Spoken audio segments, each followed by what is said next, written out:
Imagine living in a world where if a book was lost, its knowledge disappeared forever. No printing press, no backup copies, no second chances.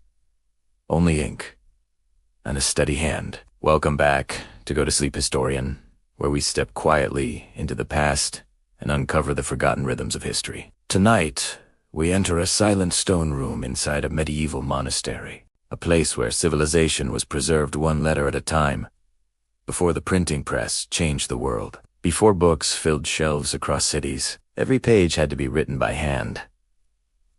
Deep inside the Scriptorium, monks rose before dawn. They scraped animal skins into parchment, mixed ink from oak galls, trimmed goose feathers into quills. Then, in complete silence, they began to copy, line by line, page by page. Year after year, one mistake could ruin months of work. One fire could erase centuries of knowledge. And yet, they continued, because if they did not write, the world would forget. And centuries later, their manuscripts still glow beneath museum lights. We don't know their names, but we see their hands in every letter. If you enjoy these quiet journeys into history, thank you for being here. And if you'd like to continue exploring the forgotten worlds of the past, consider subscribing to Go to Sleep Historian. There's always another story waiting in the silence. The monastery wakes before the sun. A bell sounds softly in the darkness, long before light touches the frost on the fields. Its tone moves gently through cloisters, calling brothers from narrow beds. One by one, they rise, drawing woolen habits over shoulders. Sandaled feet touch cold stone floors. No one speaks as the quiet rhythm of the monastery begins again. Outside, the world is still. Inside, a rhythm older than memory begins again. The monastery stands in a remote valley. Candle flames tremble along the chapel aisle as monks gather for prayer. Their voices, low and steady, rise together. Beyond these walls, kingdoms quarrel and armies march. But here, time moves differently. Knowledge is copied by hand. In one quiet corner of this monastery lies a room unlike any other. The Scriptorium. It is a long chamber with narrow windows facing east, capturing the best light. Wooden desks stand in orderly rows. Each desk holds a slanted board for writing, a small knife, a pot of ink, and a carefully trimmed quill. This is where silence becomes work, and work becomes devotion. Monks do not consider themselves artists here. They do not sign their names in pride. Their task is not glory, but preservation of knowledge. Before printing presses, every book must be copied by hand. Scripture, philosophy, medical texts, histories. Each word survives only if someone is willing to rewrite it. Stroke by stroke, line by line, letter by letter. The air carries a faint scent of parchment and oak gall ink. In winter, breath clouds faintly in morning light. A senior monk takes his place. His hands, marked by years of work, open an ancient manuscript carefully. To his right lies a fresh sheet of parchment, pale and smooth. He lifts the quill, and the day begins. The sound is almost imperceptible at first. A gentle scratching, a soft drag of feathered tip across prepared skin. It is not hurried. It is not dramatic. It is steady. Across the room, others join him. Soon the Scriptorium fills with a quiet music, dozens of quills moving in patient rhythm. Occasionally, a throat clears, a chair shifts slightly, a page turns with care, but there is no conversation. Speech is saved for prayer and necessity. Here, silence is a companion. The discipline required for this work is immense. A single slip of the hand can distort a sacred passage. A blot of ink can ruin a page that took days to prepare. Focus must remain unbroken for hours at a time, and yet there is no visible strain in their posture. Only stillness. The senior monk pauses, dipping his quill into ink. The ink itself has been made within these walls. Oak galls gathered from trees, crushed, mixed with iron salts, thickened carefully. The formula is known through tradition.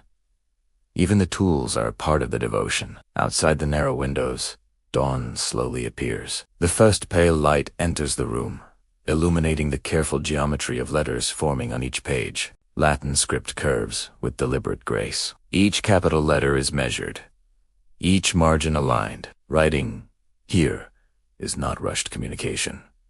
It is architecture. A page must balance visually as well as intellectually. In the far corner sits a younger monk. His hands are steady but not yet effortless. He copies each letter with visible care, occasionally comparing his work to the original text. He inhales softly before forming difficult strokes. He is still learning the rhythm. His teacher does not correct him with words. Guidance comes through example, observing how a letter should flow, how pressure changes thickness, how ink settles differently depending on angle. There is humility in this process. No one rushes toward mastery. Time within these walls is abundant. The bell for the next hour rings faintly. The monks pause. Quills are set down carefully. Hands flex slightly, eyes close for a brief moment of rest. Then they rise together and return to the chapel. Prayer again. Then back to the Scriptorium. This pattern repeats throughout the day, work and worship interwoven so tightly that one cannot be separated. To copy a text is an act of reverence. To preserve wisdom is a form of service. There is no applause for this labor. No audience. No guarantee that anyone will ever know who shaped these pages. And yet, the work continues. As afternoon light deepens, gold dust in a small covered dish catches a faint gleam. Though today is devoted to text alone, another monk, the Illuminator, will soon transform certain pages into something radiant, but that comes later. For now, there is only ink, only breath, only the patient forming of thought into visible shape. In distant cities, merchants trade goods. In royal court, alliances are forged. In battlefields, banners rise and fall. But here, in this quiet valley, a different kind of power endures. A single copied manuscript may outlast empires. A preserved idea may travel farther than any army. The monks do not speak of such things. They simply return each morning to their desks. They steady their hands. They dip their quills. And they write. As evening approaches, candles are lit once more. Shadows lengthen along the walls. The scratching of quills slows, then gradually ceases. Pages are stacked carefully to dry. Ink pots are sealed. Knives are cleaned. The senior monk closes the manuscript he has been copying and rests his palm lightly against its cover. Not in pride, in gratitude. Outside, night gathers across the valley. The monastery becomes a lantern of small golden lights against the darkness. Within its stone walls, knowledge is not shouted. It is whispered. It is whispered. And tomorrow, before the sun rises, the bell will sound again, and the scratching of quills will begin once more.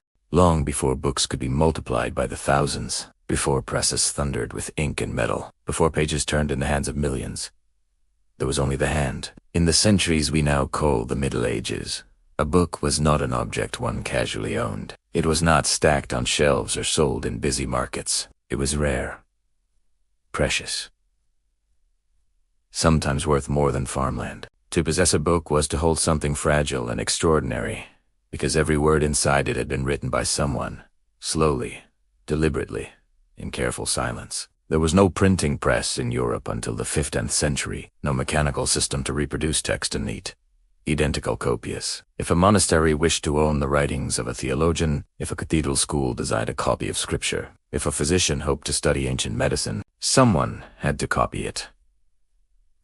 Letter by letter, the journey of a manuscript often began far away. A single worn volume might arrive at the monastery after traveling months across muddied roads and uncertain borders. It could pass through many hands before reaching the quiet valley where monks waited to receive it. When such a book arrived, it was treated with a reverence that bordered on ceremony. The binding would be examined. The parchment assessed, the ink studied. Sometimes the margins held notes from earlier generations, small fingerprints of minds long gone. Each smudge carried history. The monks understood something deeply. Knowledge survives only if it is rewritten. Without copying, texts decay.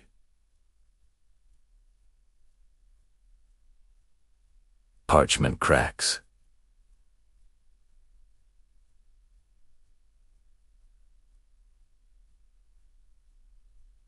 Ink fades. Fire consumes libraries. War scatters collections. A single neglected manuscript could mean the loss of ideas preserved for centuries. And so, within monastery walls, preservation became a sacred responsibility. The Scriptorium was not merely a workspace. It was a safeguard against forgetting. In one corner of Europe, a monk might copy the works of Augustine. In another, Aristotle's philosophy might be carefully transcribed. In yet another, medical treatises from distant lands were preserved through patient duplication. The monks often did not know how far these words had traveled before reaching them. They did not always know how far they would travel after leaving their desks. They only knew that if they did not write them again, they might vanish. A single Bible could require hundreds of calfskins to produce its parchment. Each skin had to be cleaned, stretched, scraped, and dried until it formed a smooth writing surface. The preparation alone could take months. Then came the copying. Depending on length and decoration, a manuscript could require a year of labor. Larger works, especially illuminated Bibles, might take several years to complete. During that time, life in the monastery continued its steady rhythm. Bells rang. Seasons shifted. Snow gathered along cloister edges. Spring thawed the earth. Harvests came and went. But the manuscript remained, slowly advancing page by page. There was no shortcut. Each letter required focus. Each line required alignment. Each page required patience. Errors could not simply be erased. If ink blotted deeply into parchment, the monk might carefully scrape away the surface with a small knife. Too much pressure, and the page would tear. Too little, and the stain would remain. Perfection was pursued, not for vanity, but because clarity preserved meaning, and meaning mattered. In an age when few could read, texts held concentrated power. Priests relied on accurate scripture. Scholars depended on precise philosophy. Physicians trusted faithful copies of medical knowledge. Even kings required literate advisors. A poorly copied manuscript could distort theology. A miswritten number could alter calculations. A missing line might erase an argument entirely. So the monks wrote carefully, and then they checked, and sometimes checked again. Inside the Scriptorium, days unfolded quietly. But outside those walls, Europe was not always stable. Viking raids had burned monasteries in earlier centuries. Fires had consumed libraries without warning. Political unrest could scatter entire communities of scholars. The monks knew this history. They knew how easily knowledge could disappear. That awareness lent gravity to their task. A senior monk once paused over a page. He was copying a philosophical work from antiquity. He could not be certain how many previous copies existed. Perhaps only a few. Perhaps only one. Only one? If the manuscript before him were lost, would the ideas vanish with it? The thought did not make him anxious. It made him steady. His hand moved carefully across the parchment. Outside the Scriptorium windows, children in distant villages might never hold a book in their lifetime. Many would live and die without learning to read. Knowledge traveled slowly and reached few, but within monasteries, quiet revolutions of preservation continued. Libraries grew, shelves filled with volumes bound in leather and wood. Some were chained to desks to prevent theft, not from distrust, but from recognition of value. Books were wealth, but not wealth of gold. Wealth of memory. At night, when candles dimmed and the final prayers echoed softly through stone halls, manuscripts rested on desks, half-finished. They did not glow. They did not announce themselves. Yet within their pages lived voices centuries-old thinkers, poets, physicians, historians. The monks did not always fully understand the texts. Latin might be familiar, but older references could remain obscure. Some works described lands they would never see. Others debated ideas that would echo for generations. Still, they copied. They trusted that preservation itself was worthwhile, that even if they did not grasp every argument, someone, someday, might. In distant future centuries, Scholars would study ancient authors whose works survived only because medieval monks preserved them. Entire philosophical traditions would owe their continuity to rooms like this one. But in the present moment, none of that was visible. There was only the desk, the quill, the parchment, the steady breath of men devoted to quiet endurance. In a world without printing, duplication required devotion. Knowledge moved at the speed of ink drying. And yet, slowly, it spread. One manuscript copied became two. Two became four. Four traveled to different monasteries. And in this gradual multiplication, fragile and imperfect civilization carried forward its memory. The monks did not see themselves as heroes. They did not imagine future historians praising their discipline. They simply understood that words mattered, and words must be rewritten. As evening light faded across the valley once more, the scriptorium dimmed. Pages were stacked Cobra's close said, "Ink! Sell it." The world outside might never know the names of the hands that worked here, but because those hands moved faithfully across parchment, the world would not forget. There are many reasons a young boy enters a monastery. Some arrive because their families cannot feed another mouth. Some are offered as an act of devotion.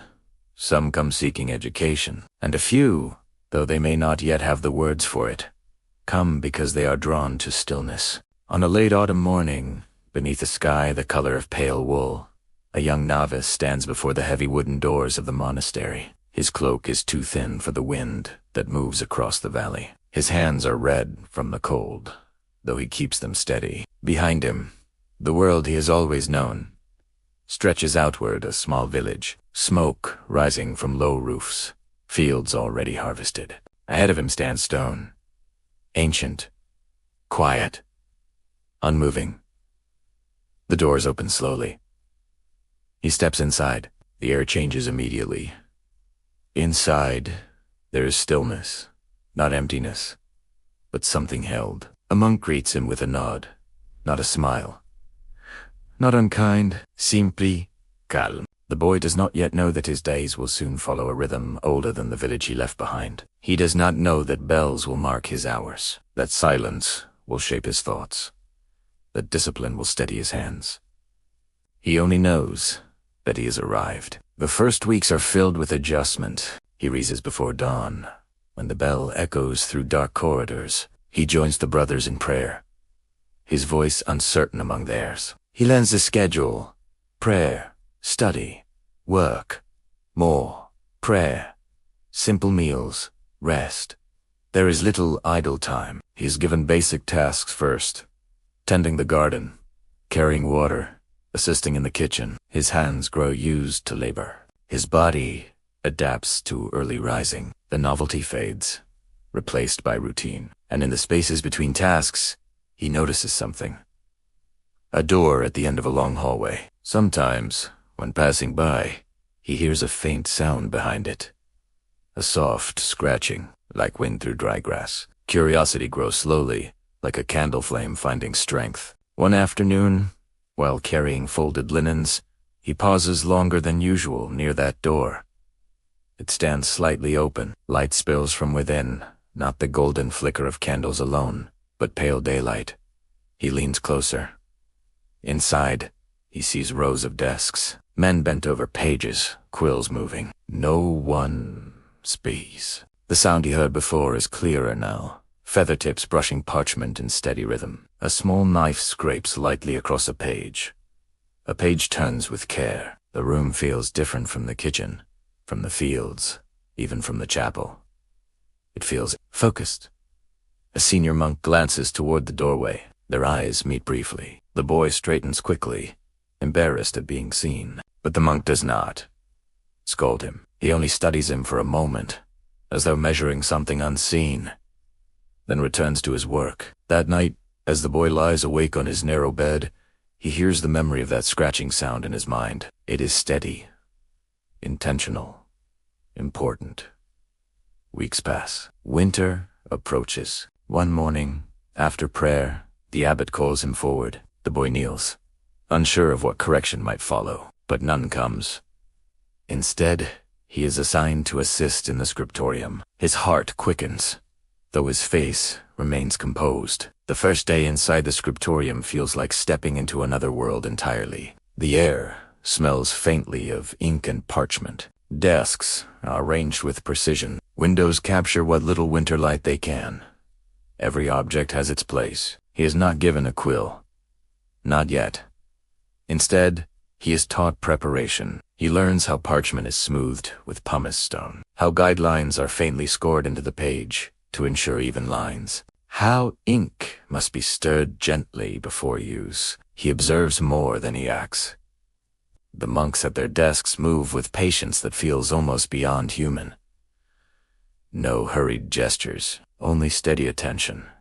Hours pass. The boy's knees ache from standing. His fingers grow numb in the cold, but he does not complain. Something inside him has begun to settle. He watches the shape of letters form, the careful curve of an S, the disciplined vertical line of a T, the elegant widening of capitals at the beginning of paragraphs. Each letter seems deliberate. Nothing is accidental. During a brief pause, the senior monk who once noticed him gestures for him to approach. The boy steps forward quietly. On the desk lies a manuscript already decades old. Its pages are slightly darkened with age. The monk runs a finger lightly across a line of text. "This," he says softly, "must survive." No further explanation is given. None is needed. The boy nods. In that moment, the task becomes more than copying. It becomes responsibility. Days turn into weeks. He practices forming letters on scrap parchment. His first attempts are uneven. Lines waver. Ink pools too heavily at curves. Corrections are made gently, without humiliation. Perfection is not demanded immediately. Patience is. He begins to understand that writing is not merely movement of the hand. It is discipline of the whole body. The back must remain straight. The breath must be steady. The mind must not wander. If thoughts drift, ink blots follow. If pride intrudes, mistakes appear. Humility steadies the hand. Winter deepens. Snow gathers along the cloister arches. The scriptorium grows colder, though braziers provide some warmth. Fingers stiffen more quickly now. The boy learns to flex them discreetly between lines. And then, one morning, the senior monk places a fresh sheet of parchment before him. A real one. Guidelines faintly marked. Ink prepared, quill trimmed and balanced. The boy hesitates only a second before lifting the feather. His first stroke trembles.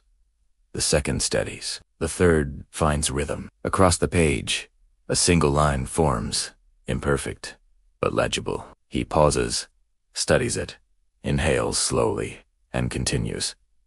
Around him, the scratching of quills continues unchanged. No applause marks his beginning. No ceremony declares his transition from helper to scribe. Yet something quiet and significant has occurred. He has entered the chain. Before him, countless hands have copied these words.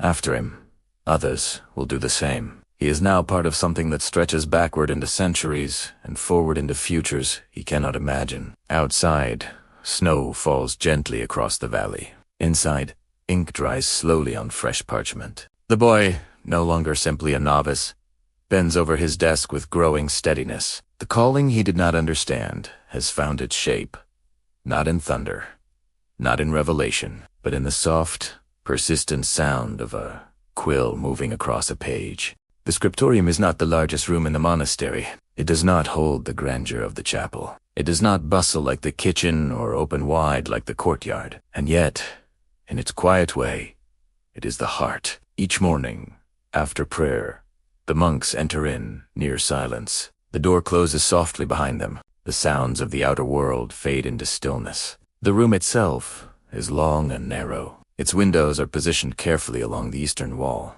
Talantine designed not for beauty, but for light. Light is precious here. Without it, work cannot continue. The desks are arranged in orderly rows. Every surface has been worn smooth by years of forearms resting, wrists turning, fingers guiding quills across parchment. Small grooves mark the edges where knives have trimmed feathers or scraped away mistakes. Each desk holds the same simple arrangement.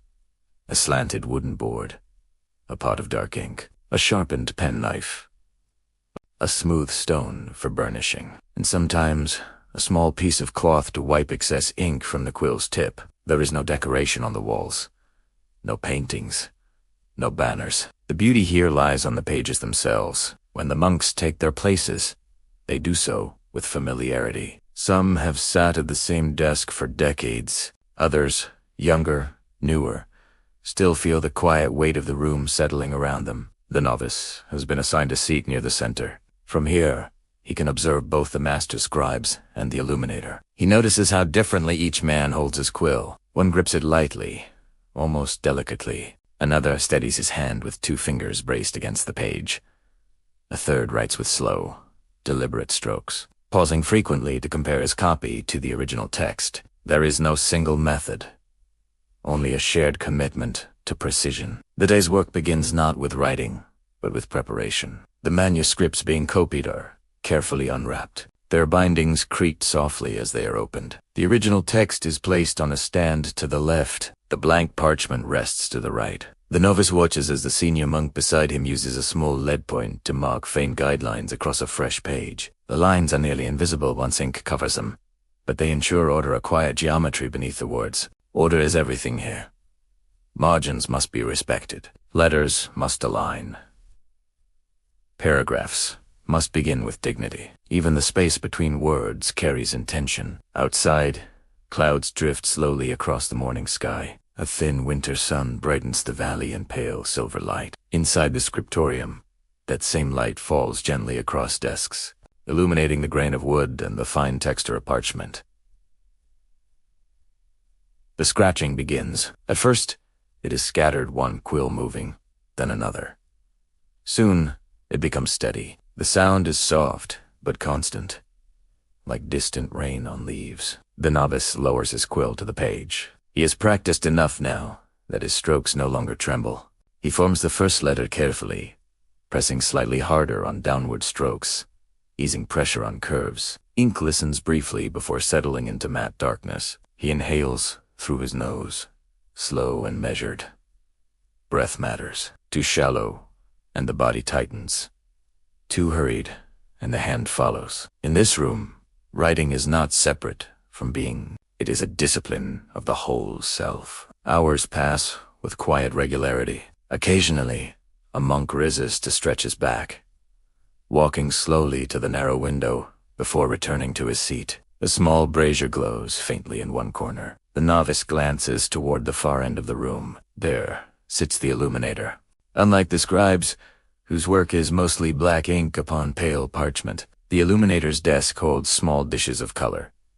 Deep blues ground from lapis lazuli, rich reds from cinnabar, earthy greens and gold leaf resting between sheets of parchment paper. Though illumination often comes after text is completed, sometimes the illuminator prepares decorative initials in advance. The novice watches as a delicate brush touches gold leaf to a capital letter. The gold catches the light, glowing softly. It seems almost alive. He understands now that the Scriptorium is not only a place of preservation, it is a place of transformation. Words become art. Thought becomes visible. Silence becomes creation. At midday, the bell sounds. Quills pause mid-stroke. Ink is carefully capped. Pages are left flat to dry. The monks stand together and file quietly toward the refectory for their simple meal. Bread, broth, perhaps a small piece of cheese. A reader recites scripture while they eat. Afterward, they return. Afternoon light is warmer but shorter in winter. Shadows stretch longer across the floor. The novice feels fatigue in his wrist, a dull ache creeping upward into his forearm. He does not resent it. The ache is proof of effort. At one point, a small mistake appears. A letter slightly Phrasis? The senior monk beside him notices without looking directly. Calmly, the older man reaches for his knife and demonstrates how to scrape gently at the parchment's surface. The motion is precise, almost surgical. The flawed ink lifts away in fine dust. The novice repeats the action with care. The page is saved. In the Scriptorium, mistakes are not disasters. They are lessons in patience. As evening approaches, candlelight replaces daylight. Flames flicker, casting soft movement across the walls. The scratching of quills slows, then thins. One by one, manuscripts are closed. Ink-stained fingers are wiped clean. Desks are left orderly, ready for tomorrow's return. Before leaving, the novice lingers briefly. He runs his fingers lightly across the edge of his completed page. The letters are not perfect, not yet, but they stand evenly. They hold meaning. He looks around the room. This place, once mysterious behind a half-open door, now feels familiar. Its quiet no longer intimidates him. It steadies him. The Scriptorium does not demand brilliance. It demands constancy. Outside, twilight gathers over the valley once more. The monastery walls glow faintly in the last light of day. Inside, the Scriptorium rests. Empty desks wait patiently. Tomorrow, the scratching will begin again, and within this quiet room, the slow work of memory will continue.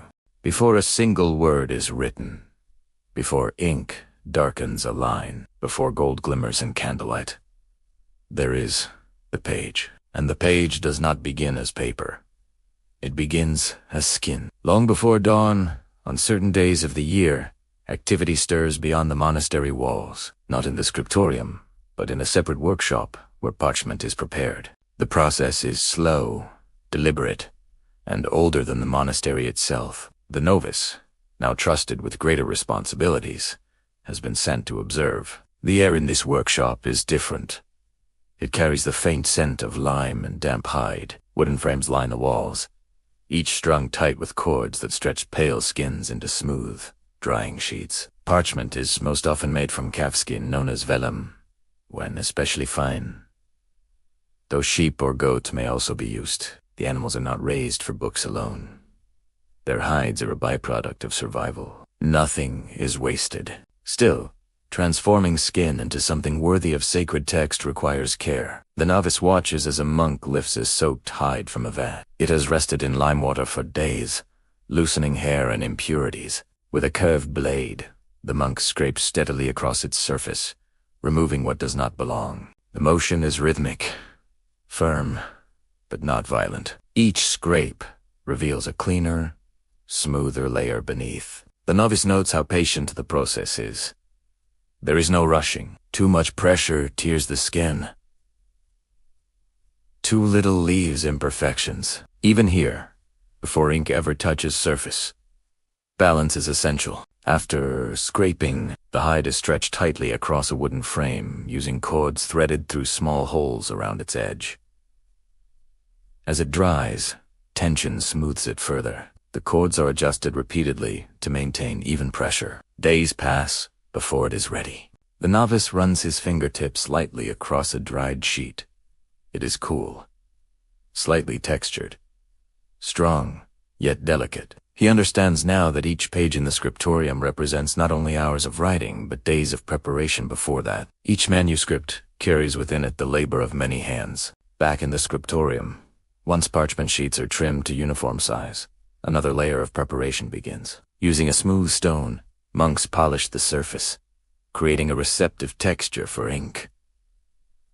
Too rough, and the quill will catch. Too slick, and ink may pool. Unevenly, the novice is taught to hold the stone with even pressure, moving in small circles. The sound is faint, a soft whisper against skin. Next come the guidelines.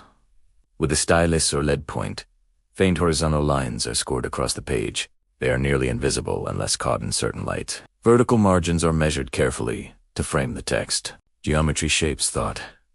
Margins provide breath. In this careful marking, the page transforms from blankness into quiet possibility.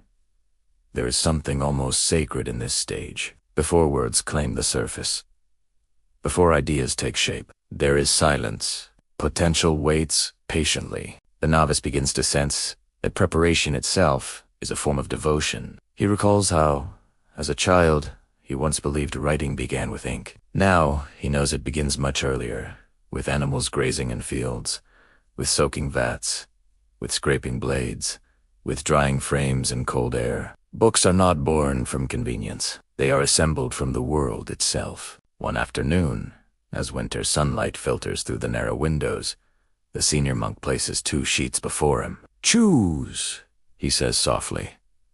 The novice studies them. One is slightly thinner, almost translucent, near the edges. The other is thicker, sturdier, with faint natural markings still visible. Each has its purpose. Thinner vellum may be used for smaller volumes. Thicker sheets provide strength for larger texts. He selects the sturdier one. The monk nods. Selection 2 is part of preparation. As he smooths the page and marks its lines, the novice begins to feel a new kind of responsibility. Once ink touches the surface, mistakes become harder to forgive. There are no spare pages in abundance. Parchment is costly, not merely in coin, but in labor. This knowledge shapes his posture. He sits straighter. He breathes more slowly. The first letter he writes tomorrow will rest on something that required weeks of care. Even the edges of the page demand attention. Using a small knife, he trims uneven corners. He brushes away fine shavings. He aligns the sheet with others in the stack. Uniformity brings calm. As the days pass, he becomes more attuned to subtle differences between sheets. Some carry faint natural veins, ghostly reminders of their origin. Others show tiny imperfections where scraping was once too firm. He learns not to resent these marks. They are not flaws. They are reminders that this page was once alive. In quiet moments, he reflects on the transformation taking place. Skin becomes parchment. Parchment becomes page. Page becomes vessel. Vessel becomes memory. Outside the monastery, winter begins to loosen its hold. Snow softens. Water trickles along stone gutters. In the fields beyond, farmers prepare soil for spring. Life renews itself. Inside the scriptorium, preparation continues in its own rhythm. One evening, as candles burn low, the novice lingers over a freshly prepared sheet. It lies blank before him, lines faintly guiding future words. He feels something like anticipation. Not excitement, but readiness. He understands now that writing is not an act of haste. It is the final stage of many quiet labors. Without proper parchment, ink falters. Without guidelines, words wander. Without patience, meaning dissolves. The monks do not speak often of symbolism, yet their process carries quiet metaphor. Just as the page must be cleansed, stretched, and steadied before receiving text, so must the mind be prepared before receiving wisdom. The novice extinguishes the final candle and steps away from his desk. The blank page remains, resting in darkness. Tomorrow, it will begin to change, but tonight, it waits smooth, silent, and ready, a testament to the unseen labor that makes memory possible. If parchment is the body of the manuscript, then ink is its breath, and to quill the instrument through which that breath becomes visible. Before the novice is ever trusted to copy a full page of sacred text, he must learn the character of his tools. For in the Scriptorium, tools are not lifeless objects. They respond. They resist. They demand understanding. On a pale morning washed in thin winter light, the senior monk places a small bundle before him. Inside are feathers, not decorative plumes, but long, sturdy flight feathers taken from geese. Each one has been cleaned and dried. Their shafts are firm, hollow, slightly curved. Choose carefully, the monk murmurs. The novice lifts one, then another. He studies the curve, thickness, and flexibility. He learns the best quills come from the wing opposite the writing hand. This knowledge is discovered through touch. Once selected, the quill must be hardened. The tip is gently heated in hot sand, strengthening its shaft. Then comes trimming. With a small, sharp knife, the novice shapes the nib, a precise cut, a slit down the center to hold ink. Tiny adjustments are made to refine the width of the line. Too broad, and letters appear clumsy. Too narrow, and ink flow weakens. He tests it on scrap parchment. The first lines are uneven. He trims again. Tests again. Slowly, the nib begins to obey. The quill will not last forever. Its tip dulls with use. It must be recut frequently, sometimes several times a day. Each adjustment alters the character of the script. In this way, Writing is never static. It evolves with the tool. Ink, too, requires patience. The novice has already seen how oak galls are gathered from trees. These small, knotted growths are crushed and soaked, mixed with iron salts and gum arabic. The solution darkens, gradually, transforming into a rich black liquid. But ink is temperamental. Too watery, and it bleeds across parchment. Too thick, and it clogs the quill. Each morning, before writing begins, the monks stir their ink gently. They test it on scraps. They adjust with a few drops of water or a pinch of thickening agent. There is no fixed formula, only attention. The novice learns to listen for subtle sounds. The scratch of a nib too dry, the faint drag of one too saturated. He learns to watch how ink settles into parchment's grain. Writing begins. The page before him bears faint guidelines from careful preparation. He steadies his wrist against the desk's edge. His fingers cradle the quill lightly but firmly. The first letter descends. Downstroke, steady pressure. Upstroke, lighter touch. The ink glistens momentarily before absorbing into the parchment's fibers. He pauses. Breath steady. In the Scriptorium, patience is not a suggestion. It is survival. A single hurried movement can cause ink to splatter. A moment of distraction can distort a sacred name. Even the rhythm of breathing affects the steadiness of a line. Hours stretch quietly. The novice becomes aware of his body in new ways. The ache between his shoulders, the tension building in his fingers, the dryness at the edge of his eyes. He learns small adjustments. He shifts posture without disrupting flow. He flexes his fingers gently between paragraphs. He blinks deliberately to ease strain. The senior monk once told him that writing is a conversation between body and thought. If the body falters, thought becomes unstable. Midday light strengthens briefly before fading again into winter dimness. Candles are trimmed and relit. Across the room, another scribe pauses to sharpen his quill. The slicing sound of blade against feather is soft but distinct. A small curl of trimmed shaft falls to the floor. The novice sharpens his own. He feels pride in the clean angle of his cut. But pride must remain quiet here. In this room, no one boasts of beautiful letters. Beauty is expected, not celebrated. Late in the afternoon, fatigue begins to whisper more insistently. The novice's lines grow slightly heavier. Ink darkens unevenly where pressure increases unconsciously. The senior monk notices. Without speaking, he places a hand gently on the desk. A reminder. Slow down. The novice inhales deeply. He reduces pressure. He returns to rhythm. There is a humility in this constant correction.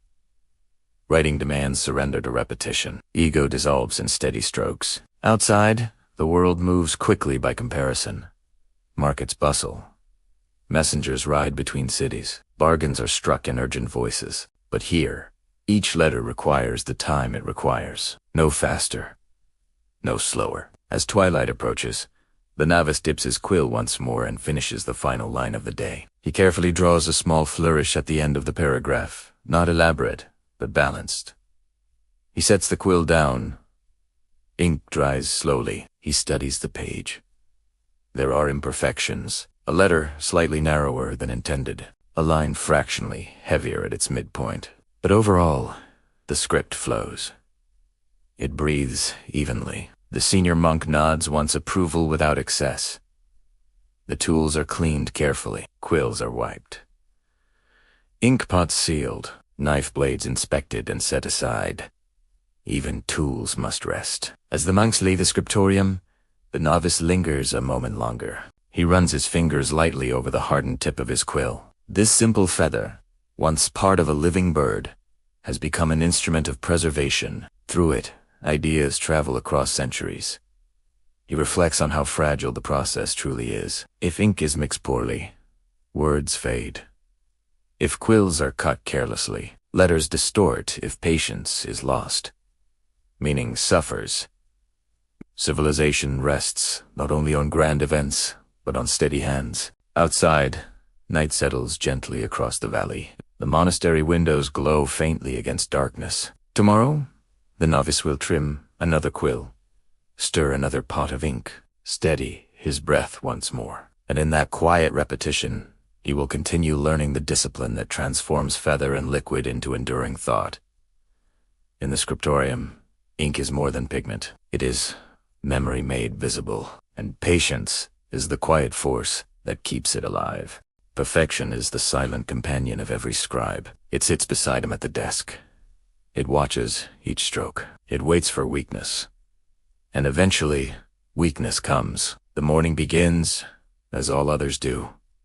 The bell sounds in darkness. Prayer rises in steady tones. The brothers file into the Scriptorium beneath a pale wash of winter light. Ink is stirred. Quills are trimmed. Pages are aligned. The novice takes his seat with familiar calm. Before him lies a fresh sheet of parchment, prepared carefully, marked with faint guidelines, smooth beneath his fingers. To his left rests the manuscript. He is copying a sacred text, its letters shaped by hands, long gone. He inhales. He begins. The first lines flow evenly. His strokes are measured. The rhythm feels natural. Dip, write, lift, breathe. Hours pass in gentle concentration. Then, somewhere between one line and the next, something shifts. It is small at first, a flicker of distraction. Perhaps a stray thought. Perhaps the ache, building quietly in his wrist, or the subtle weight of fatigue. His quill dips once more into the ink. He sets it to parchment. And the ink falls heavier than expected. A small blot blooms. He freezes. The blot spreads slightly, darkening at its edges. It is not large, but it sits directly in the center of a word, a sacred word. The scratching of quills around him continues, unchanged. The world has not ended, but in the novice's chest, something tightens. He stares at the blemish. The page had been nearly flawless. Hours of steady writing led to this. Now, a careless touch threatens to undo it. His breath grows shallow. He remembers the parchment's preparation, the scraping, the stretching, the smoothing. He remembers the animal from which it came, the monk who marked its lines, and now he has marred it. Perfection, once silent, now presses close. He considers his options. If the blot is left untouched, it will remain a dark scar. If he scrapes too aggressively, he may thin the parchment, leaving a weak patch vulnerable to tearing. He does not move. The senior monk beside him senses the stillness. Without looking directly, the elder's voice murmurs softly, barely audible. Patience, patience. The novice exhales slowly. He sets the quill down. He reaches for the small penknife, resting beside his inkpot. Its blade is thin and sharp, honed through years of use. Gently, almost tenderly, he places the edge against the blot. He scrapes, not deeply, not forcefully. A fine dust lifts from the parchment's surface. The dark ink begins to fade, replaced by pale fibers exposed beneath. He pauses, brushes away the dust, examines the surface. The blot has lightened, but not vanished. He scrapes again, lighter this time. The motion is careful, guided by breath, not frustration. Around him, the Scriptorium remains steady. Quills continue their soft scratching. Light shifts gradually along the walls. He scrapes once more. This time, the ink disappears. In its place remains a slightly roughened patch of parchment thinner, but intact. He runs his fingertip gently across it. The surface holds. Relief moves through him, quiet and deep, but the word remains incomplete. He lifts his quill again, testing its nib lightly on scrap parchment. He adjusts the angle, ensuring the next stroke will be controlled. Then, with deliberate care, he rewrites the letter over the scraped area. The ink settles. It holds. The word is restored. Not perfectly, the faintest trace of roughness remains if one looks closely, but legible. Faithful. He leans back slightly. His heart slows. The senior monk glances once at the page and gives a nearly imperceptible nod. No rebuke. No praise. Only acknowledgement. Mistakes are not forbidden here. They are inevitable. What matters is response. The novice returns to his writing, slower now, Each stroke carries renewed awareness. He feels the fragility of parchment beneath his hand. He senses how easily distraction can alter outcome. He understands something deeper than technique. Perfection is not achieved through tension. It is achieved through steadiness. As afternoon light fades, he completes the page. Before setting it aside, he studies it carefully. He finds the place where the blot once bloomed. He can still see it, not as a stain, but as a subtle difference in texture. A reminder, he does not resent it. He does not wish it away. In its small imperfection, the page feels more human. Later, as candles flicker and the monks prepare to leave, the senior monk speaks again softly, so only the novice hears. Even the finest manuscripts bear scars. The novice listens. Scraping, the elder continues, is part of the craft. So is humility. The words settle gently. Outside, night has returned to the valley. Snow reflects moonlight faintly against stone walls. The monastery stands quiet beneath the stars. In his narrow bed, the novice replays the moment in his mind. The spreading blot, the tightening in his chest, the careful scraping. He realizes that fear had made the mistake feel larger than it was. In truth, the page survived. And so did he. Tomorrow, he will sit again at his desk. He will dip his quill into ink. He will form letters with renewed care, but he will no longer fear error in the same way. He has learned that the page can be healed. That patience can mend what haste disrupts. That imperfection does not end the work. In the Scriptorium, perfection is pursued, but grace is practiced. And sometimes, the first mistake is not a failure. It is initiation. There comes a moment in the life of a manuscript when black ink is no longer enough. Text preserves meaning, but illumination awakens wonder. For weeks, the novices labored over careful lines of script, steady columns of Latin forming across smooth parchment. The words now filled dozens of pages, disciplined and even framed by wide margins left intentionally blank. Those blank spaces have been waiting. On a clear morning, touched by early spring light, the illuminator arrives at the novice's desk. He is older than most in the Scriptorium. His fingers bear faint stains of pigment that never entirely fade. Where scribes carry the quiet gravity of text, the illuminator carries something different, a patient spark. He studies the completed page without speaking. At the top, a large capital letter begins a sacred passage. Around it, the novice has left generous space. The illuminator nods. Once, today, he says softly. Color. The novice's pulse quickens, though he keeps his posture calm. He has watched illumination from afar. The delicate application of gold, the grinding of pigments, the transformation of page into something luminous. But watching is different from participating. The illuminator gestures for him to follow. At the far end of the Scriptorium, a separate table holds small ceramic bowls, brushes fine as threads, and sheets of gold leaf resting between parchment papers so thin they tremble at the slightest breath. The light here is especially important. The table is positioned nearest the windows, where daylight falls strongest. Gold must catch the sun to reveal its full brilliance. The illuminator begins not with gold, but with preparation. He takes a small brush and applies a thin layer of gesso, a mixture of chalk and binding agent. Within the outline of the capital letter, the surface must be slightly raised, slightly tacky. Gold adheres only to what is ready to receive it. The novice watches closely. The gesso dries to a faint dullness. The illuminator tests it lightly with the tip of his finger. Then, with extraordinary care, he lifts a fragment of gold leaf. It is almost weightless. A breath too strong would scatter it. He lays it gently over the prepared surface. For a moment, the gold appears wrinkled and uneven like sunlight caught in fabric. Then, using a smooth burnishing tool, he presses and polishes the leaf against the gesso. The excess flakes away, revealing a surface that gleams with quiet intensity. The novice inhales softly. The letter now shines. Not merely yellow, but radiant, alive with reflected light. Gold in manuscripts is not decoration alone. It symbolizes divinity, illumination of spirit, the eternal nature of sacred truth. When candlelight strikes such pages during prayer, the gold seems to glow from within. The illuminator steps aside. "Try," he says. The novice's hands are steady, but he feels the weight of the moment. He applies gesso carefully to a smaller decorative element curling from the letter S edge, a slender vine that will frame the text below.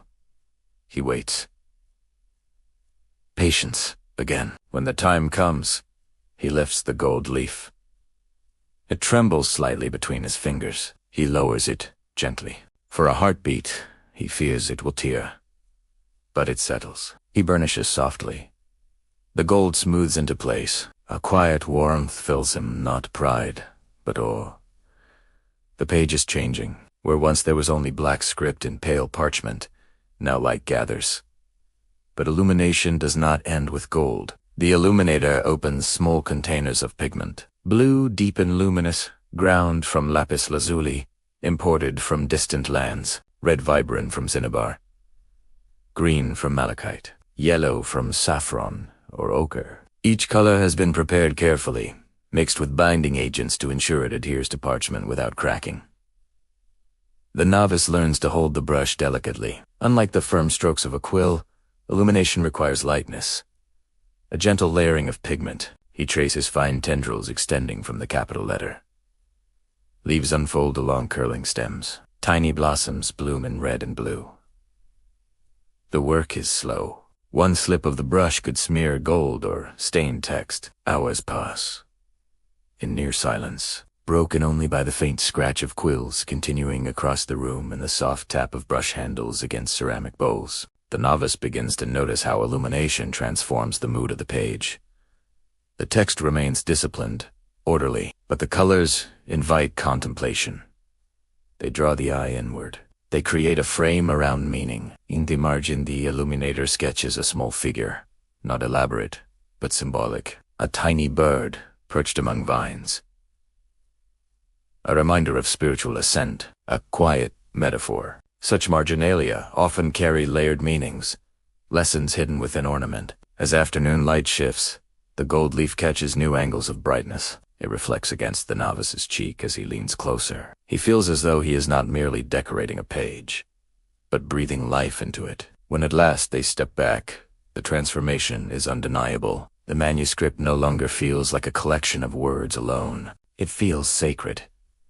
The illuminator studies the work, then nods. "You see," he murmurs, "words preserve. Light inspires."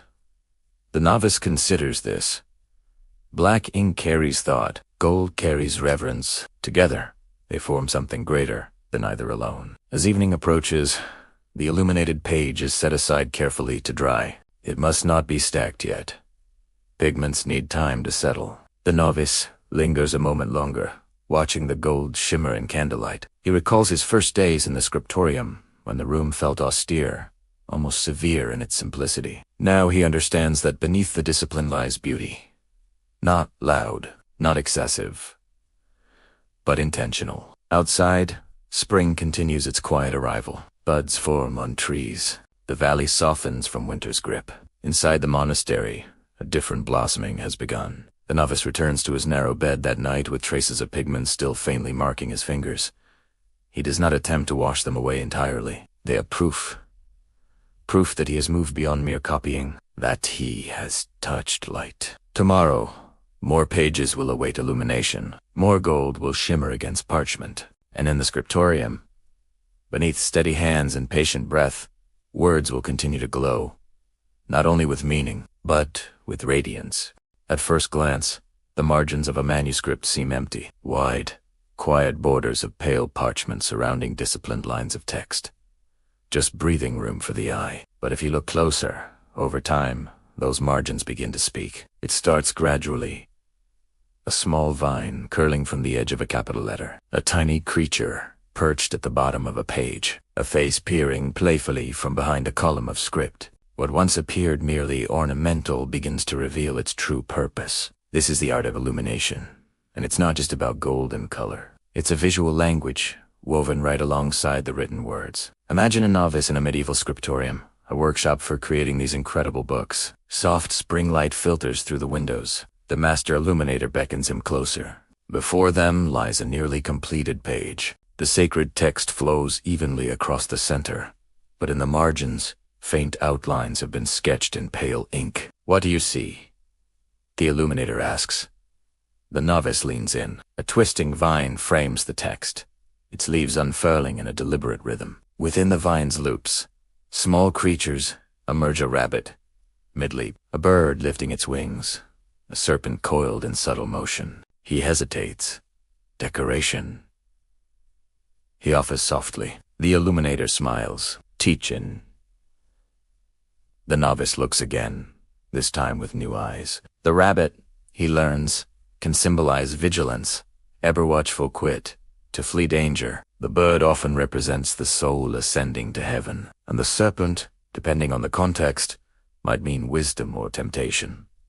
Suddenly, he understands. Nothing is random. Even whimsy carries weight. For centuries, these margins were a classroom in pigment and gold. In an age when many people couldn't read, these images spoke with a powerful immediate. A farmer at Mass might not decipher the Latin script in an illuminated Bible, but he would instantly understand a lamb depicted beside Christ. He would recognize the imagery of the harvest, of light overcoming darkness. The margins became bridges, connecting the world of the written word to the world of everyday life. So the novice begins to practice, sketching on scrap parchment. His first attempts are stiff. The leaves are too symmetrical, the creatures too rigid. The master illuminator guides him gently. "Nature is not straight," he says. "It curves." The novice learns to loosen his hand, letting the vine twist more freely and the bird's wing arc with natural grace. He discovers that balance doesn't require strict symmetry, only harmony. Days pass.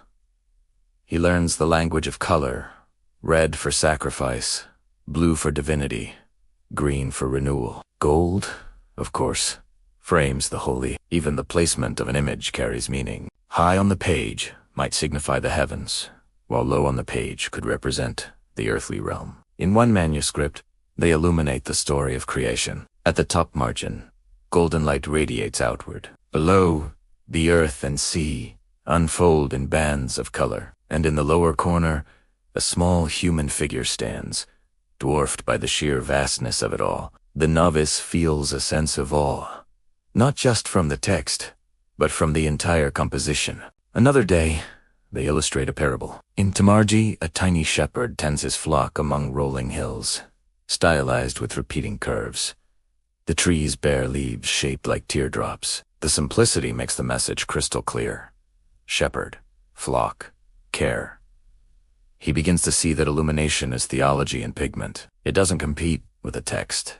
It completes it, and sometimes humor slips into the margins as well. In one corner, he spots a small monkey pulling at a lion's tail, a subtle commentary on pride. Perhaps, in another manuscript, a knight is shown in an epic battle with a snail. The meaning of that one is still debated by scholars today. The novice asks about these curious additions. The illuminator chuckles. Even devotion allows for imagination. The Scriptorium, he realizes, is disciplined.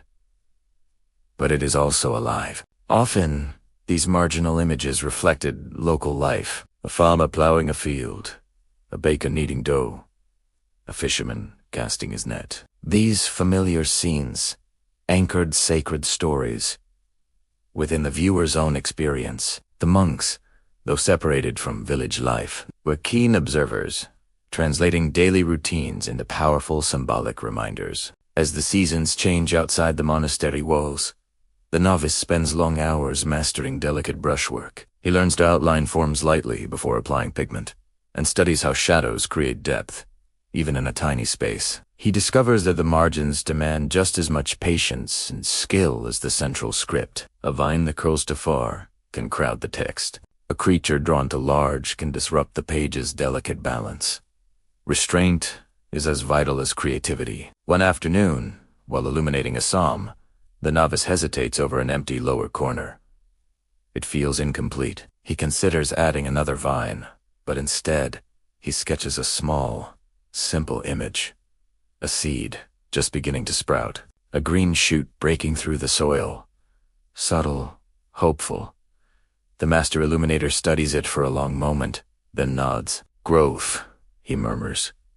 The novice feels a quiet satisfaction, not because the drawing is perfect, but because it belongs. As the weeks pass, the manuscript's margins gradually fill with life. Leaves, creatures, and symbols intertwine without ever overwhelming the text. The pages feel alive. During evening prayer, as candles flicker, the gilded initials and marginalia reflect the soft light, and the images almost seem to move. The novice realizes that these manuscripts are not static objects. They are experiences. They guide the eye, invite reflection, and layer meaning upon meaning. Centuries from now, scholars will study these margins carefully, analyzing style, pigments, and hidden interpretations. But for now, in this quiet valley, the monks simply work. They add symbol beside scripture, color beside word, imagination beside discipline. As twilight settles, the novice cleans his brushes. He looks once more at the completed page resting before him.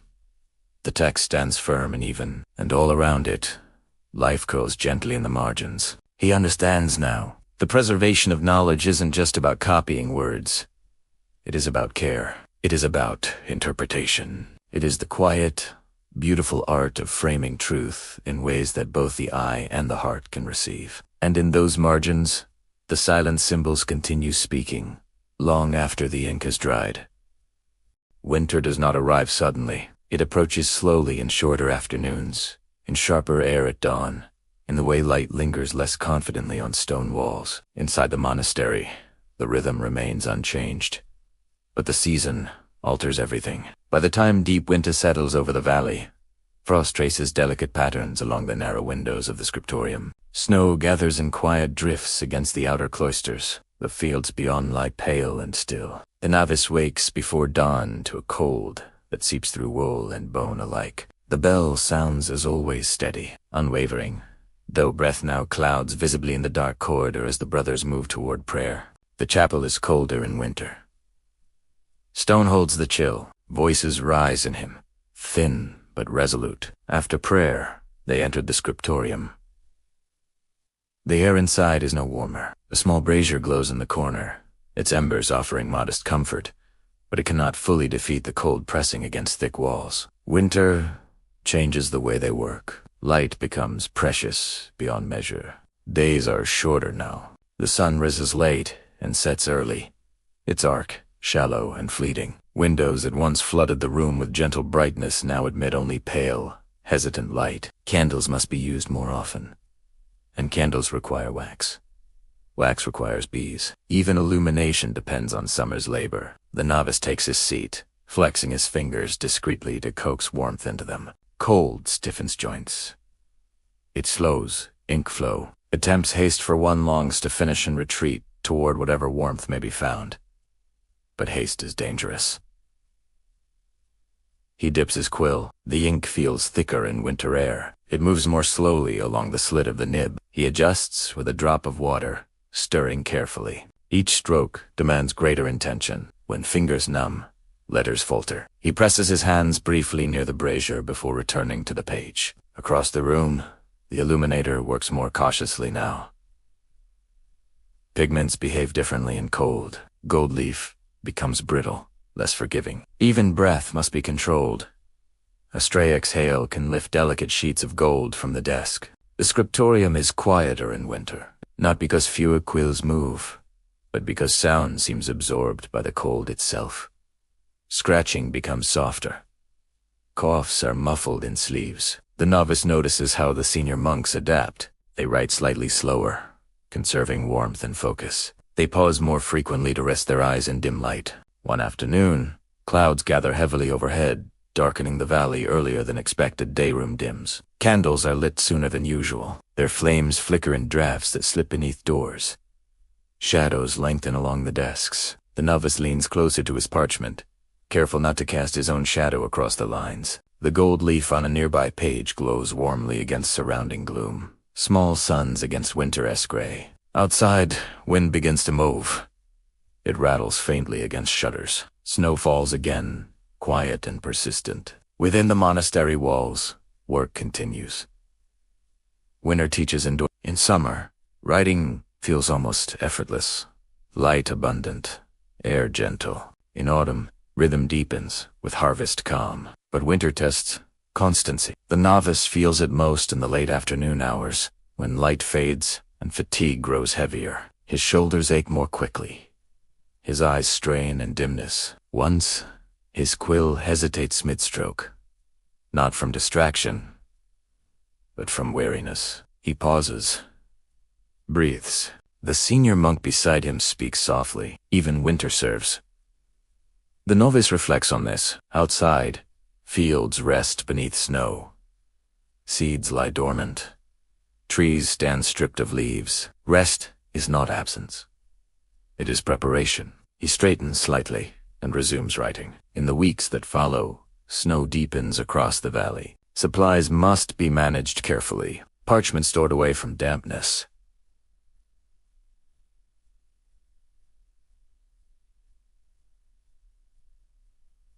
Ink kept from freezing. The brothers move more closely together during evening prayers, sharing warmth unconsciously. There is camaraderie in hardship. The novice begins to appreciate small mercies. The warmth of soup at midday, the golden glow of candlelight, the brief warmth from the brazier, the steady companionship of quills moving in unison. Winter strips life to essentials. Stone, ink, breath, light. And in that simplicity, the purpose of the Scriptorium becomes even clearer. Outside these walls, winter may bring hunger, isolation, even danger. Travel becomes treacherous. Villages huddle in quiet. Indoors, but here, within thick stone and disciplined routine, words continue forming. History does not pause for snow. Scripture does not fade because of frost. Knowledge moves forward, even in cold. One evening, as twilight settles early and the final candle is extinguished, the novice lingers by the window. He wipes a small circle in the frost with his sleeve. Outside, moonlight reflects across an unbroken field of white. The world appears silent, still, endless. He considers how the manuscript he copies now will endure. Beyond this winter, beyond many winters, long after snow has melted and fallen again countless times. The thought warms him more than fire. Winter may stiffen fingers and shorten days. It may test patience and strain sight, but it cannot halt devotion. The bell will ring tomorrow as always. The monks will rise from narrow beds. They will pray. They will enter the Scriptorium. They will dip quills into ink, and in that steady, quiet labor, amid frost and flickering candlelight, the fragile thread of memory will remain unbroken. Winter, outside warmth within, and in the coldest season of the year, words will continue to glow. In the quiet heart of a medieval monastery, down a long, cool corridor of stone, lies a room unlike any other. The Scriptorium. Here, time isn't measured by the ticking of a clock, but by the slow, steady scratch of a quill on parchment. This is a world built on silence. A silence so profound you can hear the whisper of a page turning from across the room. But within this quiet, a powerful, unspoken language thrives. This is the story of the Brotherhood of the Scriptorium, a community bound not by words, but by shared purpose and silent understanding. Imagine stepping into this space. The air is thick with the scent of ink, old wood, and melting wax. Sunlight streams through arched windows, illuminating dust motes, dancing in the air like tiny, golden spirits. Each monk sits at his own carved wooden desk, a carol hunched over an intense concentration. Their world is a universe contained on a single sheet of vellum. For them, this isn't just work. It's a form of prayer, a sacred duty to preserve knowledge and faith for generations yet to come. In this realm of consecrated silence, communication is a delicate art. A raised eyebrow might ask, "Do you need the black ink?" A subtle nod in response means, "Yes." "Thank you." A gentle tap on the shoulder could be an offer of a freshly sharpened quill, a gesture of support during a long and arduous passage. A shared, fleeting smile across the room acknowledges a particularly beautiful illumination, a moment of artistic triumph only another scribe could truly appreciate. These small, almost imperceptible gestures weave a complex tapestry of connection, creating a bond stronger than any spoken word. The life of a scribe is one of discipline and endurance. Hours stretch into days, days into weeks, all spent on a single manuscript. Fingers cramp, backs ache, and eyes grow weary from staring at intricate lettering. But they are not alone in their struggle. A glance to the left or right reveals a brother, a fellow traveler on the same patient journey. When one monk's shoulders slumped with fatigue, another might silently place a small cushion behind his back. When a difficult passage of Latin stumps a younger scribe, an elder might simply point to a reference text, a silent guide in a moment of frustration. This shared endurance forges an incredible sense of unity. They face the same challenges. The fear of a misplaced drop of ink ruining a week's work, the physical toll of their sedentary craft, the mental focus required to avoid a single error. They know the satisfying scrape of a knife, correcting a mistake, the joy of completing a perfectly formed letter, and the deep peace that settles over the room as dusk falls, and the candles are lit, casting long dancing shadows on the walls. They are a silent army, fighting against the erosion of time. Their quills, their swords, their ink, their lifeblood. Their work is a bridge across centuries. The texts, they copied the Gospels, the Psalms. The works of ancient philosophers connect them to a past they can only imagine, and a future they will never see. As a monk meticulously copies a sentence written by a scribe 500 years before him, he feels a tangible link to that long-vanished end. He is part of an unbroken chain, a sacred lineage of knowledge keepers. He knows that one day, another young monk will sit in his very seat, tracing his own letters, continuing the great work. This sense of continuity, of being a small but essential part of something vast and eternal, is a powerful source of meaning. The beauty they create is breathtaking. In the margins of the sacred texts, they let their imaginations bloom. Vines and flowers curl around the blocky text. Mythical beasts chase each other through the illuminated capitals, and scenes from daily life, a farmer plowing a field, a bird stealing a cherry, offer a glimpse into their world. These illuminations are not mere decorations. They are expressions of faith, moments of personal creativity within a life of strict discipline. And when a finished manuscript is held up for all to see, a collective, silent sigh of admiration ripples through the room. It's a shared victory, a masterpiece born from their collective dedication. Think of the legacy they left behind. The books that survived the ages, now resting in museums and libraries, are not just artifacts. They are a testament to this silent brotherhood.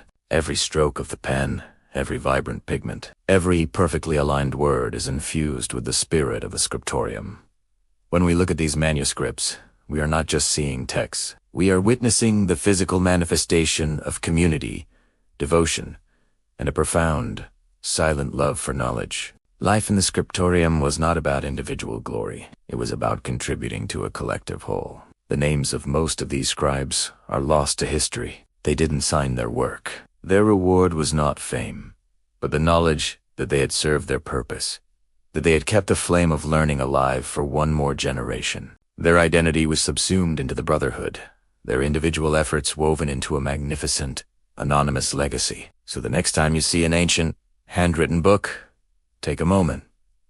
Look beyond the words on the page. Try to imagine the quiet room, the scent of ink and wax, the dedicated figures bent over their desks. Listen for the silence, and within it hear the unspoken language of brotherhood. See the subtle nods, the shared smiles, the quiet acts of support. Remember the men who poured their lives onto those pages, finding connection, purpose, and a deep, abiding peace in the sacred act of creation. They show us that sometimes the most powerful bonds are the ones that are never spoken aloud. Within the monastery walls, time moves like a steady stream. But beyond them, storms gather. The novice becomes aware of this, not through noise, for the Scriptorium remains quiet, but through fragments. A traveler seeking shelter, a messenger passing through, a whispered conversation in the courtyard after evening prayer. There are reports of unrest in distant towns, a dispute between nobles, a harvest ruined by early frost, rumors of bandits along trade roads, whispers of sickness spreading from one city to another. The world outside does not share the monastery's stillness. One afternoon, as rain falls heavily against the cloisters, a weary traveler is admitted through the gates. His cloak is torn at the hem, Mud clings to his boots. He carries news. A nearby abbey has been raided, not destroyed, but damaged. Books taken, shelves emptied, manuscripts scattered. The words settle heavily in the refectory as they are quietly relayed to the abbot. Books taken in the Scriptorium the next morning. The scratching of quills continues. As always, but something has shifted. The novice senses it in the posture of the senior monks, in the slight tightening of shoulders, in the way pages are stacked a little more carefully at day's end. He writes steadily, but his thoughts wander. He imagines shelves overturned, pages torn loose from bindings, gold, leaf, scraped away, ink, smirred. A manuscript can survive centuries of careful copying and vanish in a single careless hour. The vulnerability of their work becomes suddenly visible. The senior monk beside him speaks softly during a midday pause. "Stone protects walls," he says, "not always what is inside." The novice understands. Knowledge is fragile. Parchment burns as ink fades in dampness. Libraries are not fortresses. As weeks pass, more news arrives. A winter famine in one region. A conflict between rival lords and another. Refugees seeking safer ground. Trade slowed. Roads uncertain. The monastery remains physically untouched. Its thick walls hold firm. Its fields continue to yield modest harvest. But the awareness of impermanence lingers. One evening, after Compline, the abbot calls several senior monks together, including those who oversee the Scriptorium. The novice is not present for their discussion, but he sees the result. The next morning, shelves are reorganized. Manuscripts are catalogued more carefully. Duplicates are identified. Certain particularly rare volumes are wrapped in oilcloth and placed in secure chests. Precaution is not panic. It is wisdom. The novice assists quietly, lifting stacks of manuscripts with reverence. He feels their weight differently now, not merely as objects of study, but as irreplaceable vessels. He pauses over one ancient volume. Its pages are darker with age. Margins bear notes from scribes, long deceased. It may be the only surviving copy of its kind within many miles. If lost, he does not complete the thought. Outside, the sky grows heavy again. Smoke sometimes appears faintly on the horizon. Distant villages burning fields for clearing, perhaps for something less controlled. It is impossible to know. The Scriptorium continues its work. The discipline of writing becomes, in T.C.'s son, an act of quiet defiance. While kingdoms quarrel, they covet. While rumors spread, they illuminate. While roads grow uncertain, they steady their hands. The novice begins to understand something deeper. Preservation is not passive. It is resistance against forgetting. One afternoon, a young monk from another monastery arrives unexpectedly, carrying a small bundle wrapped tightly in cloth. He has walked for days. Inside the bundle lies a manuscript, hastily rescued when unrest threatened his abbey. He speaks softly of hurried departures, of books hidden beneath floorboards, of shelves left behind. The abbot receives the manuscript with solemn gratitude. It is placed gently upon a desk in the Scriptorium. The novice watches as the senior monks examine it. Its binding is worn. Some pages slightly damp, ink faded in places. But it is intact. The decision is made quickly. It will be.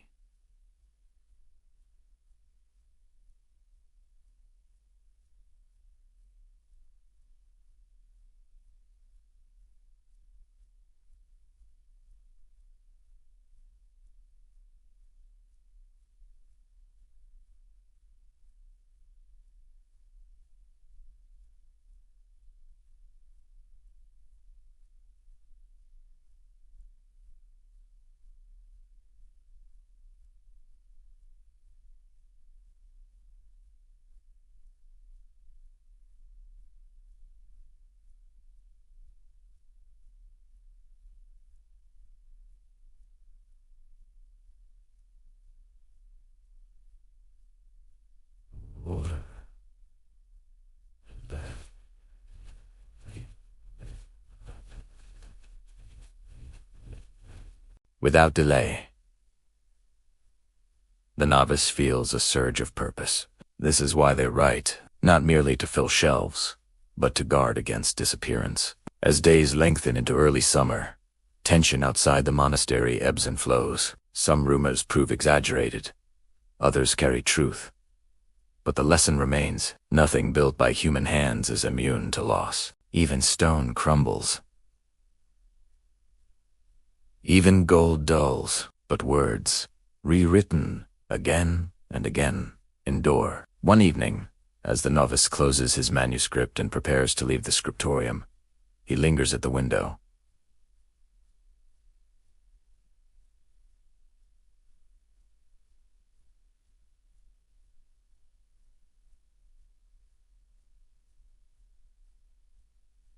The valley lies quiet under a fading sky. Fields ripple softly in evening wind. It is easy, in such moments, to believe the world beyond these hills does not exist. But he knows it does. He knows there are places where shelves stand empty tonight, where pages smolder, where voices fall silent. And so tomorrow, he will rise again before dawn. He will dip his quill into ink. He will form letters with steady care, because within this quiet room, they are building something that outlives turmoil. The outside world may burn, but here, beneath stone arches and disciplined breath, light is still being written. And as long as even one scribe remains at his desk, the flame of memory will not go out.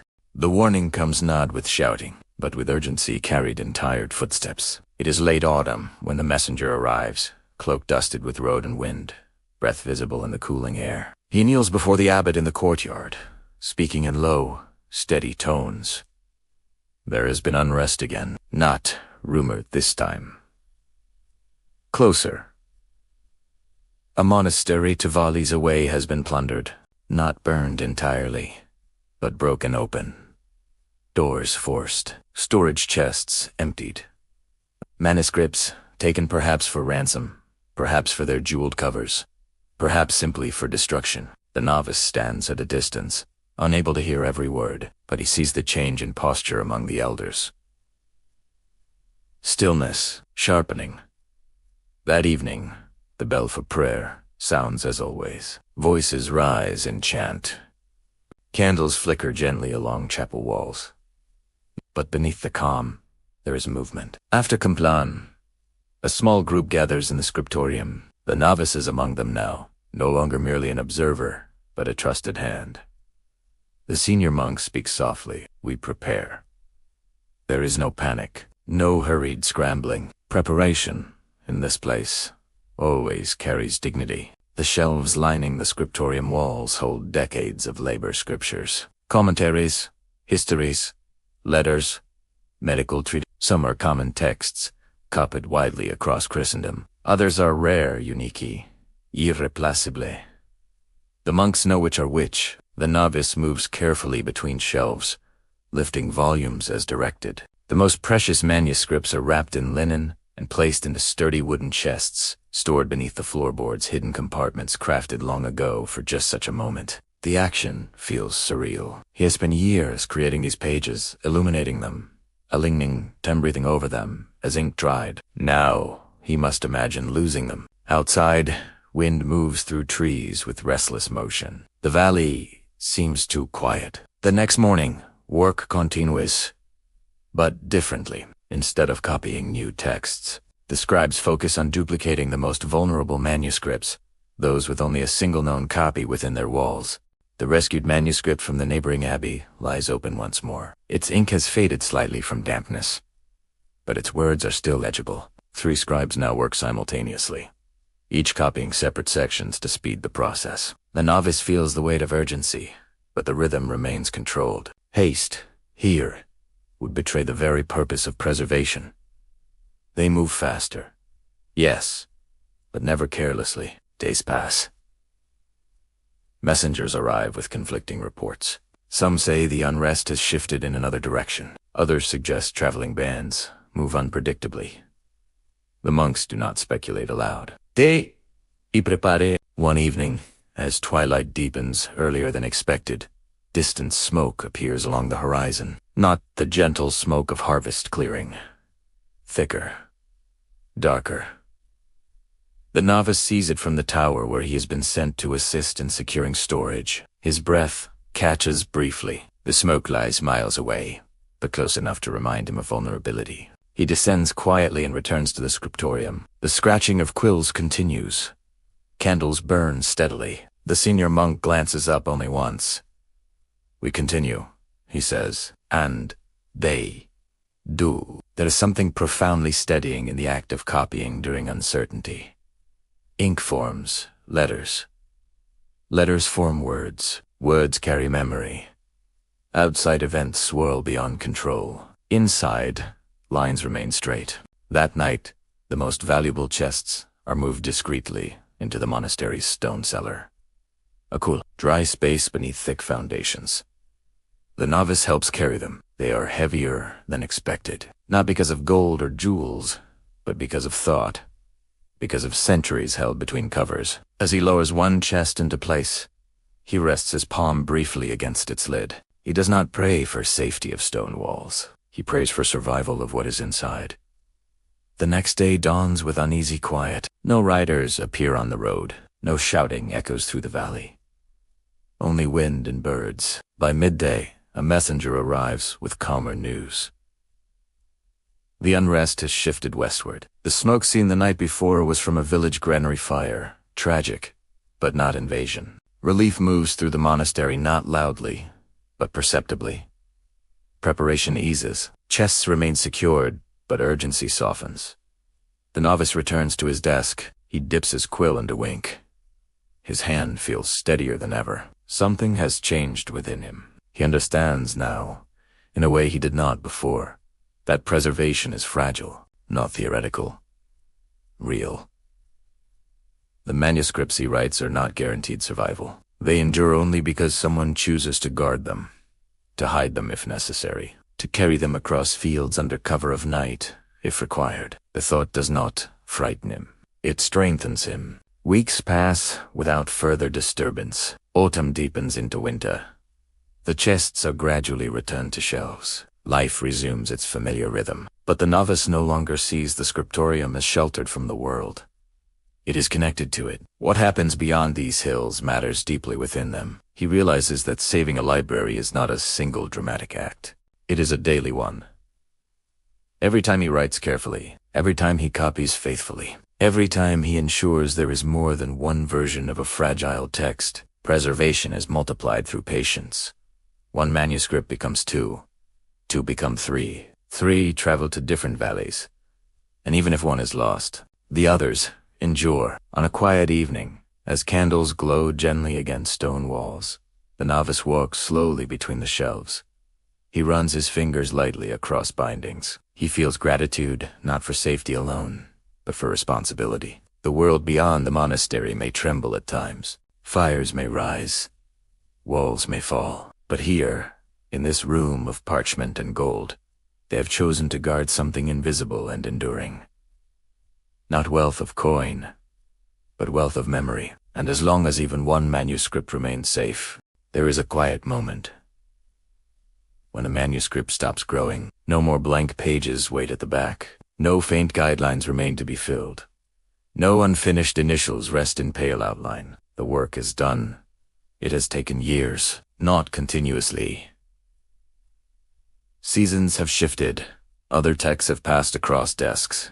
Winters have come and gone, but steadily, patiently, the manuscript has formed. The novice is no longer truly a novice. His hand no longer trembles at first strokes. His posture is natural now, shaped by long practice. The slight callus along his finger where the quill rests has hardened over time. Before him lies the final page. The text flows evenly across the parchment.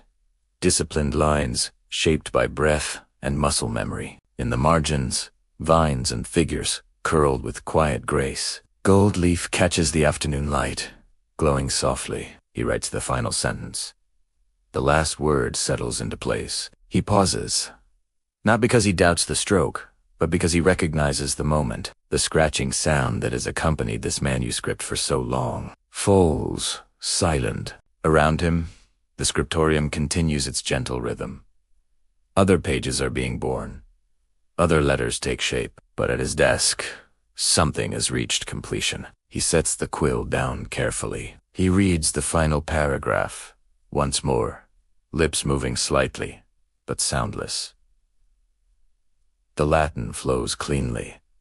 No uneven lines, no visible corrections except a few faint traces known only to him. He turns back to the beginning. The first page now feels distant, written by a younger version of himself. He noticed subtle changes in his hand over the years. Early letters slightly tighter, strokes more cautious. Later pages more fluid. The manuscript carries his growth within it. The Illuminator joins him quietly. Together, they examine the opening page, where gold surrounds a large, radiant initia. The pigments remain vibrant, the vines balanced, the small symbols placed thoughtfully. The Illuminator runs a finger just above the surface, not touching, only overing. "It holds," he says softly. "It holds. Not merely ink and color, but time." The binding process begins the next day. Sheets are arranged in order, folded into gatherings. The novice assists in piercing small, precise holes along the fold. Linen thread is drawn carefully through each stack, securing pages into a unified whole. The act feels ceremonial. Separate sheets become one body. Wooden boards are measured and shaped for covers. Leather is stretched and fitted over them. The binding is firm, protective, meant to endure decades of handling. When at last the completed manuscript rests on the desk bound, whole, finished, the novice steps back. It is not extravagant. Its cover is simple leather, perhaps marked with faint tooling. It does not glitter outwardly. Its beauty lies inside. The senior monk approaches. He lifts the manuscript carefully, testing its weight. It is heavier than any single page ever felt. He opens it. Pages turn smoothly. Gold gleams. Text flows evenly. He closes it again. For a long moment, no one speaks. There is no applause in the Scriptorium. No proclamation. Completion is quiet here. But within the novice, something settles deeply. Years ago, he had stood outside this room, listening to scratching quills and wondering what happened within. Now, he has shaped something that may outlast him. The manuscript is carried to the chapel, placed upon the lectern. During evening prayer, the abbot reads from its pages for the first time. Candlelight touches the gold, making it shimmer gently against shadow. The novice kneels among the brothers. He listens to words he himself has They sound unchanged, eternal, as though his hand had merely carried them forward without altering them. Which, in truth, it has. After prayer, the manuscript is returned to the Scriptorium shelf reserved for completed works. The novice watches as it takes its place among others, volumes bound in leather, spines worn by years of use. It does not stand alone. It joins a lineage. In the days that follow, he returns to his desk. A new manuscript waits. Blank parchment, fresh guidelines. The work begins again. There is no lingering over past accomplishment. In the Scriptorium, mastery is not an endpoint. It is continuity. Yet something within him has shifted. He understands now that each manuscript is both fragile and enduring, that gold may dull over centuries, leather may crack, pages may yellow, but the words carried within can survive if copied again. Completion is not finality. It is invitation. As autumn light filters gently through the windows once more, the novice, now truly a scribe, dips his quill into ink. His hand moves with steady confidence. He writes the first line of a new text. Outside, leaves fall quietly across the valley floor. Inside, ink forms letters. The completed masterpiece rests safely on its shelf. But the greater masterpiece, the tradition of preservation, continues. And in the soft scratching of his quill, the scribe understands. He has not merely finished a book. He has become part of one. Change rarely announces itself with thunder. More often, it travels quietly, folded into rumor, carried along trade roads, whispered between travelers warming themselves by unfamiliar fires. The first mention reaches the monastery through a visiting scholar. He speaks of a new device in distant cities, a machine of metal and wood, a A press that can produce multiple pages not by hand, but by pressure. The monks listen politely. They have heard rumors before, curiosities from far-off lands that seldom touch the valley. But this rumor persists. Months later, another traveler confirms it. In certain cities along the Rhine, a craftsman named Johannes Gutenberg has perfected a method of movable type individual letters cast in metal, arranged into words, inked, and pressed against paper. Pressed. The word feels foreign in the Scriptorium. Page is not written, stroke by stroke, but impressed in repetition. The novice, no longer young now, listens with quiet attention. His hair carries the faintest trace of silver. His hands, though steady, bear the long memory of years spent gripping quill and knife. He imagines the machine, heavy perhaps, mechanical, impersonal. He imagines rows of identical letters forming at once. He imagines speed. The Scriptorium remains unchanged for now. Quills continue their steady scratching. Gold leaf glows under careful burnishing. Parchment is scraped, smoothed, marked. Yet something has shifted in the air. Curiosity, not fear. Not yet, but awareness. A season later, a small printed page arrives with a merchant who passes through the valley. It is not a full book, only a single sheet containing a religious text. The paper feels thinner than parchment. The letters are dark and uniform, every line nearly identical in shape and spacing. The scribe turns the sheet over in his hands. He studies the typeface, sharp, clean, mechanical in its precision. No subtle variations from one letter to the next, no slight thickening of ink where breath pressed harder, no faint marks of correction. It is perfect, and yet he feels something different when holding it. Not lesser, but different. The senior monk examines it as well. It will travel quickly. Essay softly, and indeed, that is its power. Where one scribe may produce a single manuscript in a year, a press may produce dozens, perhaps hundreds, in the same span. Knowledge, once limited by the endurance of hands, may now multiply beyond monastery walls. The scribe returns the printed sheet gently. He does not scorn it. He does not praise it. He contemplates it. In the weeks that follow, conversation, quiet and measured, begins to surface during permitted hours of speech. Will manuscripts become unnecessary? Will illumination fade? Will the art of copying vanish? The scribe considers his own years at the desk, the countless hours shaping letters, the discipline learned in winter's cold. The brotherhood formed in silence. Can a machine replace that? Perhaps it does not need to. The purpose of copying has always been preservation. If a press preserves more swiftly, perhaps it serves the same end, yet there is loss within gain. Printed pages do not shimmer with gold leaf. They do not carry vines curling uniquely across margins. They do not bear the subtle evolution of a scribe's hand across decades. They are uniform, accessible, efficient. The monastery receives its first printed book some years later. A Bible. Its pages crisp, its letters bold and dark.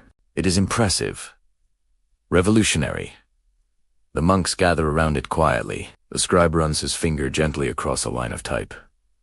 The ink lies flat and consistent. He feels neither resentment nor sorrow, only a quiet understanding. The world beyond these hills is changing. Knowledge will travel farther than ever before. Books will no longer belong only to monasteries and nobles. They will enter towns, universities, homes. The thought humbles him. For centuries, men like him have carried the fragile thread of memory through winter and war. Now, that thread is being woven into something larger. The Scriptorium does not close. Manuscripts are still needed, especially for sacred texts requiring illumination, for ceremonial volumes, for special commissions. But the urgency has shifted. The fear that a single lost manuscript might erase a work forever begins to ease. Copies multiply. Redundancy strengthens preservation. One evening, as golden sunset light falls across the valley, the scribe sits alone at his desk. Before him lies both a manuscript he is copying and the printed book resting nearby, handwritten and printed, feather and metal, breath and pressure. He studies them side by side. One carries individuality, the other carries reach. Both preserve words. He realizes that his life's labor has not been rendered obsolete. It has built the bridge. Without generations of scribes safeguarding texts through fragile centuries, there would be nothing for presses to print. The machine stands on the shoulders of silent hands. The bell sounds for evening prayer. He closes the manuscript gently. He leaves the printed book resting where it is. Change has arrived, not to erase, but to transform. As he walks through the cloister, he feels no bitterness, only gratitude. Gratitude that he lived in a time when words were shaped slowly. Gratitude that those words will now travel faster than ever before, and in the fading light of day, he understands. The scratching of quills may soften with time, but the light they preserved will only grow brighter. Centuries pass quietly. Stone weathers, empires rise and fall. Borders shift like wind across fields. The monastery changes too. Some buildings are repaired, others crumble and are rebuilt. New brothers arrive, never knowing the names of those who once bent over the same wooden desks. The Scriptorium itself grows quieter over time. Printing presses multiply across Europe. Books become more common. Paper replaces much parchment. The steady scratching of quills, once constant from dawn until dusk, becomes less frequent. Yet it never fully disappears. And the manuscripts remain. They rest on shelves for decades, then centuries. Some are carried to other monasteries. Some travel to cathedral libraries. A few survive wars by being hidden in chests, beneath floors, just as once prepared. Hands change. Generations turn. But the pages endure. Eventually, long after the scribe who once trembled over his first mistake has returned to dust, his manuscript leaves the monastery altogether. It is purchased, preserved, catalogued. It survives fire. It survives damp. It survives neglect. And one quiet morning, in a distant century the scribe could never have imagined, the manuscript rests beneath glass. Inside, a museum.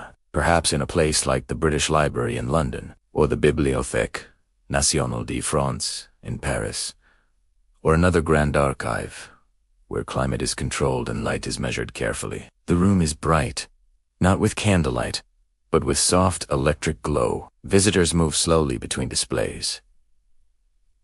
Some pause only briefly. Others linger. A child presses close to the glass, eyes wide at the shimmer of gold leaf still radiant after centuries. An elderly scholar leans carefully to examine the script, noting its evenness, the discipline of its margins. The manuscript lies open to an illuminated page. The gold catches modern light, just as it once caught the glow of beeswax candles. The vines curl gently in the margins. The tiny symbols, rabbit, bird, seed, still speak, though their creators are long gone. No one in the gallery knows the name of the scribe. His signature was never written.